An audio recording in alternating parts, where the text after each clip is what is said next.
Good morning, students. I hope you all are fine. In our previous lecture, we have completed with mole concept. Please try to do the examples given to you. If you have any query, you can ask me. Next, we are going to start percentage composition and molecular formula. First part of this topic is only percentage composition. Percentage composition is what? ये हमें ये express करेगा कि आपके formula में कौन सा element का एटम जो है उसकी कितनी परसेंटेज प्रेजेंट है. So what is mass percentage? Mass percentages ये हमें बताएगा कि आपके कंपाउंडिंग के अंदर जो एलिमेंट्स प्रेजेंट हैं उनका मास कितना है, उसका परसेंटेज देके जाएगा. अब परसेंटेज निकालना है तो इसको ईजी ने अपनी डेफिनेशन को अगर ईजी करना है तो क्या कर सकते हो? You can also right it gives us the number of grams of element in 100 gram of compound. 100 gram of compound में कितने नंबर ऑफ आपके ग्राम्स ऑफ एलिमेंट जो है प्रेजेंट हैं, that is the mass percentage. इसको better understand करने के लिए we will do example. Before doing example we will do just formula. The formula of mass percentage of the element is, आपने उसी element का क्या लेना है, mass of that element in 1 mole compound में कितना होगा वो लेना है, अपॉन उसको उसी के मॉलिकुलर मास के साथ डिवाइड कर देना है.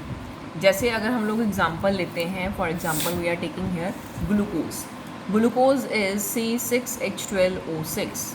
नाउ आपको स्टेटमेंट में ये नहीं बोला गया कि आपने सिर्फ कार्बन का ही मास परसेंटेज निकालना है या हाइड्रोजन का ही मास परसेंटेज निकालना है. आपने पूरे के पूरे ग्लूकोज का मास परसेंटेज निकालना है. दैट मीन्स आपने कार्बन का भी निकालना है, हाइड्रोजन का भी निकालोगे और ऑक्सीजन का भी निकालोगे. तो let us calculate the mass percentage composition. First of all आपको क्या करना है, जो भी कंपाउंड दिया गया है उसका मॉलिकुलर मास फाइंड आउट करना है. तो ओवर है मैंने पहले से कैलकुलेट करके किया हुआ यहाँ पे. Now there are 6 atoms of carbon. Atomic mass of carbon is 12. Then 12 is the atom number of hydrogen into 1 atomic mass of hydrogen. उसके बाद हमारे पास यहाँ पे 6 atoms आ गए ऑक्सीजन के, उसका atomic mass होता है 16. On calculating all these we will get 180. 180 is the molecular mass of glucose. Now next क्या करेंगे, हमें पता है कि हमारे फॉर्मूला में 6 कार्बन है, तो क्या करेंगे, हमें पता है कि मास ऑफ 1 कार्बन क्या होता है 12. तो जितने कार्बन फार्मूला में प्रेजेंट है हमें उन सबका मास चाहिए. तो क्या करेंगे, उस 12 को मल्टीप्लाई बाय 6 करेंगे जो आपके पास 72 आएगा. तो ये मास आ गया उस कार्बन का जो हमारे पास ग्लूकोज के अंदर प्रेजेंट है, दैट इज़ 72.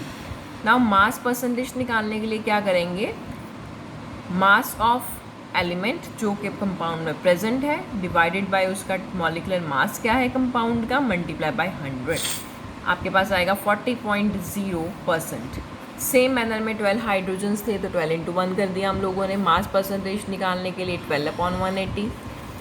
सेम मैनर में ऑक्सीजन का 6 एटम्स थे, 16 उसका एटॉमिक मास था, तो आ गया आपके पास 96.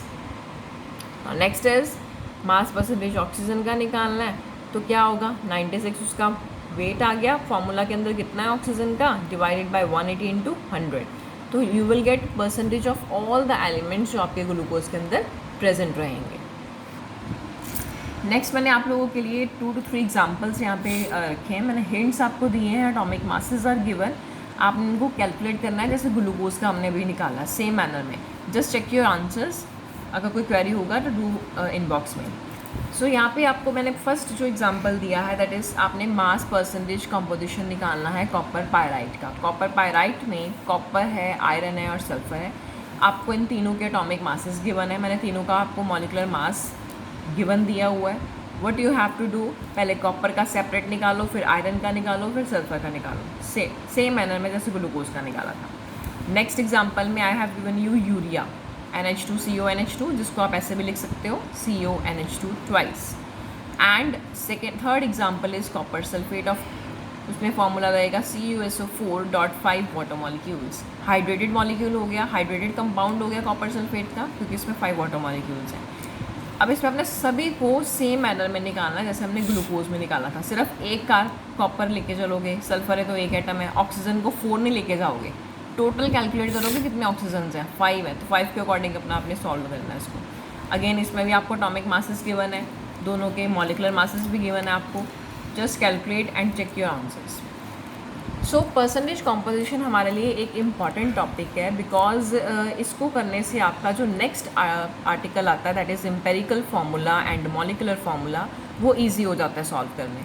उसमें फिर आपको एक से बेसिक टेबल लर्न करना पड़ेगा, अदरवाइज कैलकुलेशन सारी के सारी परसेंटेज कॉम्पोजिशन के अकॉर्डिंग हो जाएंगी। तो एम्पेरिकल फार्मूला क्या है? ये फार्मूला है जो हमें simplest whole number ratio of the atoms of various elements present in the molecule of compound provide करवाएगा। जैसे कंपाउंड के अंदर जितने भी एलिमेंट्स प्रेजेंट हैं उनका सिंपलेस्ट होल नंबर रेशियो देगा, वो होगा एम्पेरिकल फार्मूला। अगर आपने इसको थोड़ा इजी करके लिखना है, you can also write it is the simplest whole number ratio of all the elements जो एक कंपाउंड में प्रेजेंट रहेंगे। यहाँ पे फिर से मैंने एक एग्जांपल लिया आपका ग्लूकोज का ही, C6H12O6। इसमें क्या होगा, आप देखो सारे एक ही टेबल पे कटिंग हो जाएगी, 6 के टेबल पे सारे जा रहे हैं, 6 1 जा, 6 2 जा, 1 जा, रेशियो इज़ 1:2:1। तो ये तो उसका हो गया मॉलिकुलर फार्मूला, बट उसका एम्पेरिकल फार्मूला क्या है, सिंपलेस्ट रेशियो क्या है उनकी, दैट इज़ 1:2:1। तो आपको मैं कुछ एग्जांपल्स दूंगी ऐसे ही, जैसे मैंने मॉलिकुलर फार्मूला आपको ऑक्सीजन का ग्लूकोज का दिया है, ऐसे और दिए जाएंगे आपको। आपने उनका सिंपलेस्ट होल नंबर रेशियो निकालना है, ओके। बट कई हमारे पास एग्जांपल्स ऐसे होते हैं जो जिनकी रेशियोज को सिंप्लीफाई करना इज़ नॉट पॉसिबल, तो उनका मॉलिकुलर फार्मूला जो होगा वही उनका एम्पेरिकल फार्मूला होगा। Next is molecular formula. Molecular formula में क्या है, ये फार्मूला है जो आपको actual number of various elements जो एक कंपाउंड में या मॉलिक्यूल में प्रेजेंट होंगे वो बताएगा। जैसे हमारे पास है हाइड्रोजन पेरोक्साइड होता है H2O2। तो इससे हमें देख के पता चल रहा है कि we are having 2 atoms of oxygen and 2 atoms of hydrogen over there. क्या करेंगे, अब जो मैंने आपको एग्जांपल देने के लिए बोला था कि मैं आपको कुछ एग्जांपल्स दूंगी फार्मूलाज़ के, जिनके सबके पास ये सारे मॉलिकुलर फार्मूलाज आपको गिवन है। आपने इनके एम्पेरिकल फार्मूलाज निकालने हैं, ओनली आपके वही रह जाएंगे जो ऑड इवन है। जैसे देखो सोडियम कार्बोनेट, ये आपका जो मॉलिकुलर फार्मूला है इसका एम्पेरिकल फार्मूला भी वही रहेगा। उसके बाद H3PO4 का भी ऐसे ही रहने वाला है, Fe2O3 का भी ऐसे रहने वाला है, N2O5 भी। ये कुछ 4 को एग्जांपल्स ऐसे हैं जिनके मॉलिकुलर और empirical formulas are same, okay. तो अपना ये आज का आर्टिकल कंप्लीट करके रिस्पॉन्ड देना, okay. Then I will send you the assignment, फिर आपने वो सॉल्व करना है। Thank you.